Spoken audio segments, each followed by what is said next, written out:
또용주TV의 또용주입니다. 마드리드 더비 이야기를 한번 해볼까 합니다. 지난 주말 2월 9일이었죠. 일요일 새벽 5시에 레알 마드리드와 아틀레티코 마드리드가 대결을 펼쳤습니다. 1위 레알 마드리드와 2위 아틀레티코 마드리드의 승점차는 불과 1점이었죠. 그렇기 때문에 라리가 1위가 마드리드 더비 결과에 따라서 바뀔 수도 있는 상황이었습니다. 당연히 세상의 관심은 마드리드 더비에 집중이 됐습니다. 전반기 맞대결에서 양 팀은 1대1 무승부를 기록했는데 바로 이 후반기 대결에서는 어떻게 될 것인가? 레알 마드리드 같은 경우에는 라리가 1위를 달리고 있지만은 중앙 수비의 문제를 드러내고 있었어요. 밀리탕, 리디거, 알라바가 모두 부상으로 빠져나갔기 때문에 이 경기에서는 추아메니와 라울 아센시오가 중앙 수비를 책임지는 모습이 있었고, 반면에 아틀레티코 마드리드는 최근 기세가 정말 대단하고 공수 밸런스가 정말 탄탄한 모습을 보여주고 있었지만은 산티아고 베르나베우 경기에서는 역시 승리를 거두는데 어려움을 겪고 있었습니다. 그래서 이 경기는 누가 승리해도 이상하지 않는 말 그대로 빅매치이자 명승부가 될 것이다, 이런 기대감이 굉장히 높았거든요. 그리고 3위 바르셀로나의 팬들은 1위 레알 마드리드와 2위 아틀레티코 마드리드가 무승부를 거두기를 원하고 있었죠. 전반전 아틀레티코 마드리드가 경기를 주도했기 때문에 한 골에 그친 것이 너무나 아쉬웠고요. 후반전 레알 마드리드가 흐름을 타고 있었기 때문에 동점골을 기록한 거에 멈춘 것이 너무 아쉬웠습니다.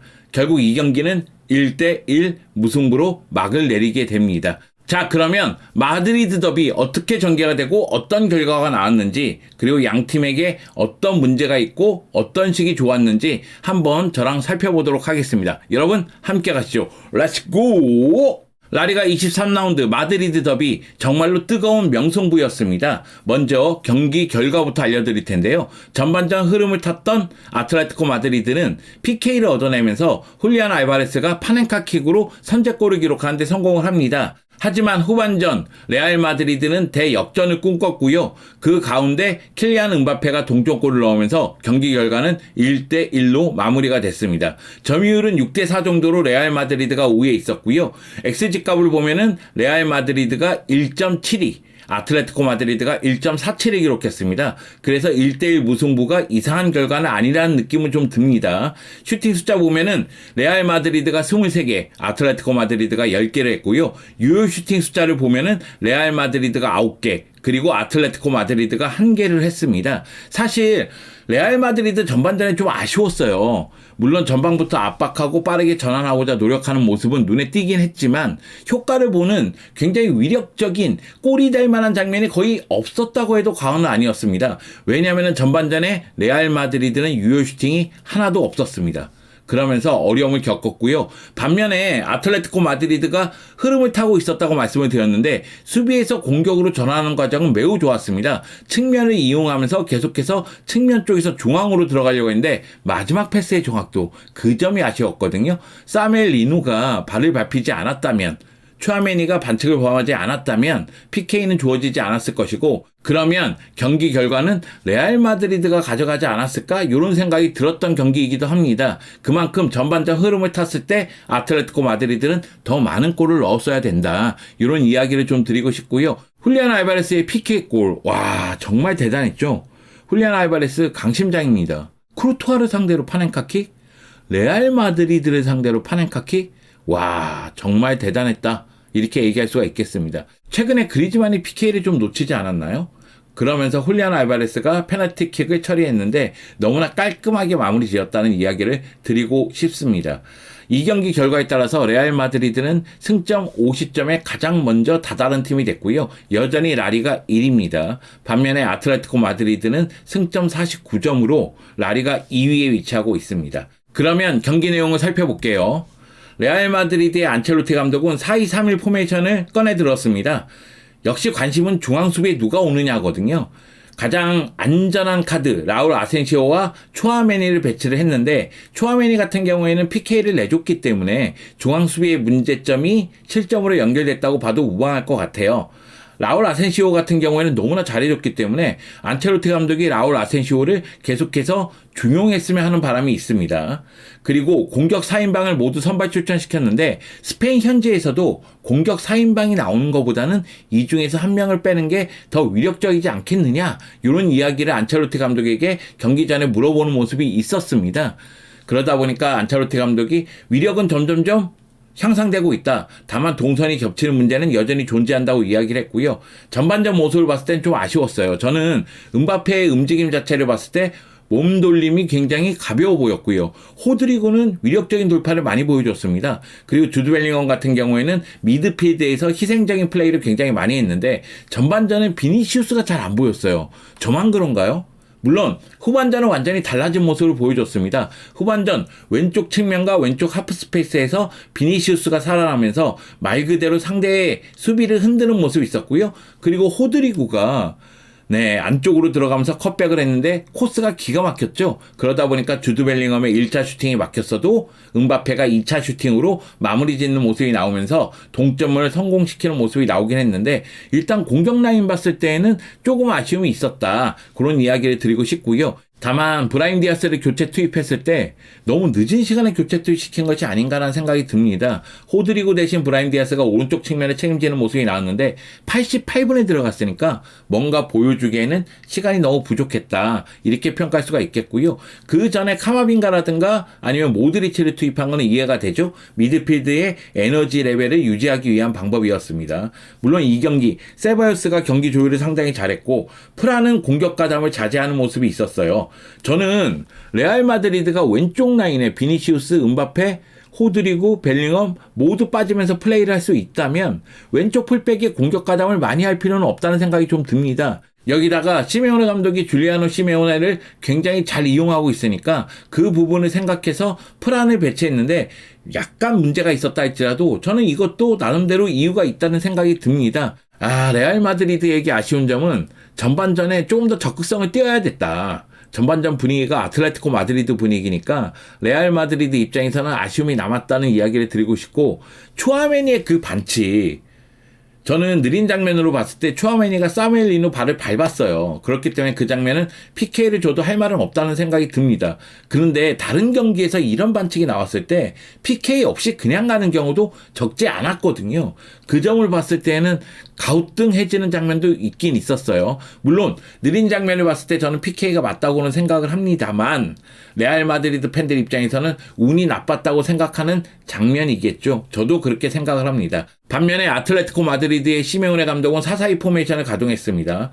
포백이 중앙 쪽으로 모이면서 중앙 쪽에 공간을 주지 않고 측면은 윙어들이 내려와서 책임지다 보니까 6백까지 되는 모습이 있었고요. 경기 중에 5백의 모습도 상당히 많이 나왔습니다. 그 정도로 수비 쪽에서 계속해서 변화가 이루어지면서 수비에 임하는 모습이었고요. 일단 수비 라인 봤을 때에는 두 줄 수비를 하면서 수비 쪽에 숫자를 많이 주고 공간을 주지 않으면서 레알 마드리드의 공격수들이 들어왔을 때는 에워싸면서 방해 동작을 너무나 잘해줬다는 생각이 듭니다. 여기다가 수비 쪽에서 빌드업하는 모습을 봤을 때는 레알 마드리드가 전진 압박이 매우 좋은 팀인데 수비 쪽에서 유기적으로 패스를 돌리는 모습이 있었고, 특히 측면 쪽에서 전진하면서 빌드업이 이루어지는 장면이 계속해서 나왔습니다. 왼쪽에 사무엘 리누, 오른쪽에 아들 시메오네의 전진성을 최대한 이용하는 장면이었고요. 로드리고 데폴이 이들을 중앙 쪽에서 지원하는 모습이 있었고, 아니면 그리즈만이라든가 훌리안 알바레스가 내려와서 연동하는 모습도 나왔습니다.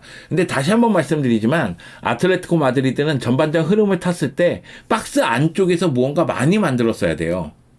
근데 마지막 박스 안쪽으로 들어가는 패스라든가 박스 안쪽에서 패스라든가 이런 것들이 끊기는 장면들이 계속 나왔거든요. 그러다 보니까 PK 한 골에 만족할 수밖에 없었고요. 후반전, 저는 아틀레티코 마드리드 칭찬해야 된다고 생각해요. 왜냐하면 후반전에 먼저 실점했음에도 불구하고, 그리고 레알 마드리드가 완전히 흐름을 탔음에도 불구하고 아틀레티코 마드리드가 한 골 실점한 다음에 흔들림이 적었습니다. 버텨냈다는 얘기죠. 그건 아틀레티코 마드리드의 수비를 칭찬할 수밖에 없는 부분이라고 생각을 합니다. 경기 끝나고 나서 양팀 감독들이 다 이야기를 했습니다. 안첼로티 감독 VAR 장면에 대해서 이야기를 했어요. 그리고 심판에 대해서도 심판에 대해서 얘기하고 싶지 않다는 식으로 또 이야기를 하기도 했습니다. 그 정도로 그 실점이 굉장히 아쉽다는 거죠. 사실 심판이 VAR 온필드 리뷰하러 갈 때 안첼로티 감독이 어이쿠야 이런 제스처를 또 보여주기도 했었거든요. 안첼로티 감독 인터뷰 보면은 전반전은 후반에 비해 느리고 공격적이지 않았다. 즉 전반전이 아쉬웠다는 얘기죠. 후반전 비니시우스와 호드리고가 넓게 뛰며 많은 것을 창조했고 경기를 통제했다. 후반전은 레알 마드리드의 경기였습니다. 우리는 더 많은 것을 할 자격이 있었다. 저도 그렇게 생각합니다. 레알 마드리드가 승리를 거둬도 이상하지 않은 경기예요. 그 정도로 후반전을 잘 제어하고 통제하고 지배했습니다. VAR이 페널티킥을 줬다. 빌바오와 지로나전에서도 비슷한 페널티킥을 봤다. 축구인들은 이것을 이해하지 못한다. 발을 밟는 동작이었는데 의도성은 없어 보였거든요. 그러다 보니까 사무엘 리노가 밟히는 장면, 그 장면은 PK가 아니라고 생각하는 거죠. 안첼로티 감독 입장에서는 승리할 수 있는 경기를 놓쳤다는 생각이 드니까 아쉬울 수밖에 없을 것으로 보입니다. 시메오네 감독 인터뷰 볼까요? 시메오네 감독은 우리는 좋은 전반전을 보냈다. 전반전은 아틀레티코 마드리드가 완전히 흐름을 타면서 공격 횟수도 훨씬 더 많은 모습이었으니까요. 다만 유효 슈팅 숫자가 아쉽습니다. 하지만 마무리 단계가 명확하지 않았다. 제 얘기가 이 얘기죠. 유효 슈팅이 너무 없었어요. 마지막 패스가 안 되니까 슈팅까지 가는 모습이 많지 않았고 슈팅 같은 경우에도 상대 수비벽에 부딪히는 경우가 많았습니다. 승리할 수 있다고 생각했지만 많은 기회를 놓쳤다. 사실 저도 그렇게 생각해요. 아틀레티코 마드리드가 전반전에 한 골 정도 더 넣었다면, 전반전에 2대0으로 만들었다면 이 경기는 아틀레티코 마드리드가 잡지 않았을까? 이런 생각이 좀 듭니다. 후반전 상대가 밀어붙였고 셀로토와 코레아를 투입해 변화를 주며 다시금 경쟁력을 가져왔지만 무승부에 그쳤다. 이렇게 이야기했는데 시메오네 감독이 후반전에 교체 카드를 상당히 잘 이용했어요. 그러면서 시메오네 감독이 활용할 수 있는 카드가 상당히 많다는 게 느껴졌습니다. 일단 수비 쪽을 신경 쓰면서 수비 쪽에 변화를 줬고 그 다음에는 승리를 위해서 역습을 위해서 셀로토하고 앙헬 코레아를 투입하는 모습이 있었는데 승부를 뒤집지는 못했어요. 아쉬움이 좀 남는 장면이었죠. 자, 레알 마드리드 선수 중에서 제가 얘기할 선수는 두 명입니다. 라울 아센시오와 호드리구죠. 라울 아센시오 있잖아요. 저는 더 높게 평가를 받아야 된다고 생각해요.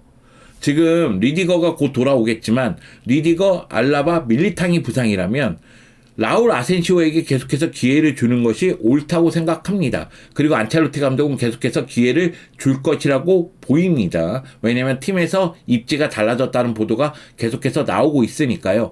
라울 아센시오가 90분 출전해서 경합 성공 100%, 걷어내기 3회, 패스 성공률이 96%나 됩니다. 초아메니가 좀 부진했다 이런 측면이 있는데 물론 그 실수 아니면 초아메니도 수비 잘한 거예요. 그 정도면. 그런데 라울 아센시오는 어린 나이이기 때문에 자기 플레이에 집중해야 되는데 전체적인 수비 라인도 신경 써야 되잖아요. 왜냐하면은 미드필더 출신인 추아메니가 센터백을 보고 있으니까 그 가운데서도 수비 라인 조정을 매우 잘했다 이런 생각이 듭니다. 그리고 호드리고 있잖아요. 저는 호드리고가 약간 평가절하된 것이 아닌가라는 생각도 있습니다. 왜냐하면은 레알 마드리드 얘기하면은 비니시우스, 음바페, 주드 벨링엄부터 얘기하잖아요. 저는 발베르데부터 얘기합니다. 그런데 레알 마드리드 팬들이 호드리고를 한번 이렇게 지켜봤으면 좋겠어요. 호드리고가 좌드리고일 때 워낙에 뛰어난 활약을 펼쳤고 이 경기에서도 호드리고는 전반전에 왼쪽에서 감각적으로 오른발로 가마차는 슈팅을 보여줬고 후반전에는 득점을 만들어냈잖아요. 물론 음바페 얘기를 해야 되겠습니다. 음바페가 16호골을 넣으면서 레반도프스키하고 3골 찹니다. 레반도프스키가 세비야전에서 골 넣어서 19호골 넣었죠. 그래서 레반도프스키, 음바페, 하피냐도 골을 넣었기 때문에 하피냐도 피치치 경쟁에 참여할까요? 일단 피치치 경쟁이 좀 뜨거워지고는 있는데 음바페의 득점력이 살아나는 건 레알 마드리드 팬들에게는 희소식이죠. 그렇긴 하더라도 득점 기회를 좀 만들어줘야지 음바페 입장에서도 많은 골을 넣을 거 아닙니까? 호드리고의 이 플레이는 정말로 헉소리가 나왔습니다. 수비수 2명을 제치면서 컷백. 근데 컷백 코스가 수비수 사이로 지나가. 그리고 나서 벨링엄의 슈팅이 나왔거든요. 물론 벨링엄이 골을 못 넣었기 때문에 튕겨져 나오면서 음바페가 마무리 지으면서 음바페가 동점골을 넣었는데 호드리고의 활약도 눈부셨다 이렇게 얘기할 수 있겠습니다. 호드리고는 88번 출전해서 슈팅 3회를 했고요. 패스 성공률이 95%입니다. 키패스가 무려 4회예요. 키패스 4회. 대단하죠? 드리블도 3번이나 성공을 시켰습니다. 호드리고는 공격에 돌격대장 역할을 너무나 잘했다 이런 생각이 듭니다. 사실 마드리드 더비에서 제가 좀 실망스러웠던 거는 비니시우스였기 때문에 전반전 좀 실망스러웠다. 비니시우스가 전방 압박을 열심히 한 건 알겠지만은 공격 전개에서는 좀 아쉬움이 있었다. 물론 후반전에는 명예 회복을 했다고 볼 수가 있겠지만 일단 호드리고는 전후반 통틀어서 눈에 들어오는 선수였습니다. 물론 아틀레티코 마드리드도 눈에 띄는 선수는 있었습니다. 저에게 물어본다면은 아들 시메온의 얘기도 하고 싶어요. 최근 흐름도 좋고 충성심도 뛰어나니까. 그리고 골과 직접적으로 간접적으로 항상 연관이 있는 그리즈만 이야기도 하고 싶고 이 경기에서 파넨카 킥으로 골을 넣은 훌리안 알바레스 얘기도 하고 싶습니다. 그런데 일단 얘기해야 되는 선수는 얀 오블락과 사무엘 리누죠. 얀 오블락 같은 경우에는 엄청난 선방으로 결국은 아틀레티코 마드리드에게 승점을 선사했고요. 사무엘 리누는 PK를 얻어냈으니까요. 전반전에 진짜 통통 튀더라. 미쳐 날뛰더라. 이런 느낌이 들었던 선수입니다. 얀 오블락은 90분 출전해서 8차례나 선방했습니다. 와, 이게 후반전에 다 선방한 거예요. 미친 거죠. 미쳤습니다.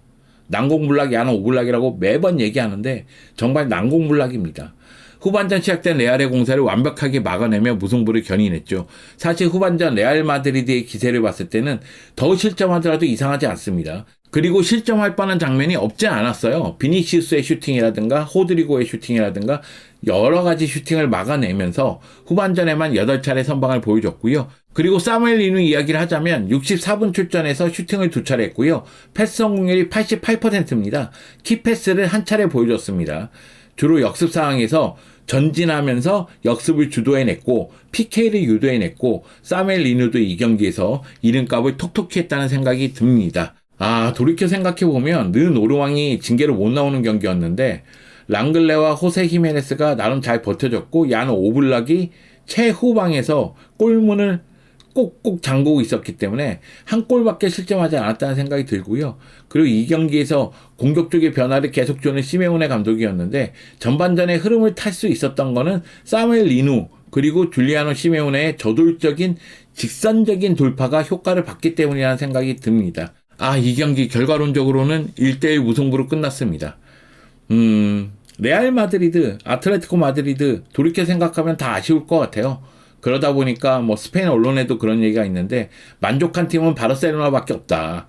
네, 아틀레티코 마드리드, 레알 마드리드 모두 승리를 원했는데 무승부에 만족할 수밖에 없었고 그리고 무승부다 보니까 바르셀로나 같은 경우에는 세비야전에서 승리를 거뒀잖아요. 4대1 대승을 거뒀잖아요. 그러면서 승점 차를 또 줄이는 데 성공을 했으니까요.